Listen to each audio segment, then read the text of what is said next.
মাশাআল্লাহ মাশাআল্লাহ, এই এক পাশ থেকে কত হানি করে মধু বেরোয়। এই যে দেখেন, অনেক সুন্দর একটা জায়গায় আসছি।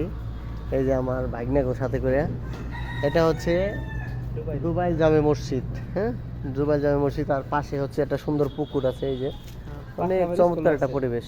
হুজুর আছে, এই হুজুরের দুবাই জামে মসজিদের হুজুরের কাছ থেকে হচ্ছে মধু কিনতে আসছি। তো এই যে মধু তেমন নাই আজকে, হচ্ছে অল্প একটু মধু আছে, এই যে চাক সহ।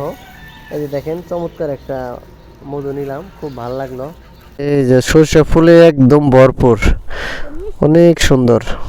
তোমার অবস্থা টাইট না বাবা?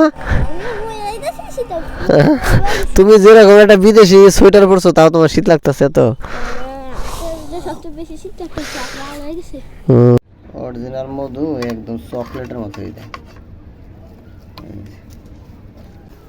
র একদম, এই যে চাক সহ মধু কিনে নিয়ে আসছি। তো এটা আর খাওয়া যায়, একদম চকলেটের মতো গ্রাম।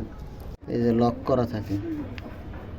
তো এটা হচ্ছে আসল মধু চেনার উপায়।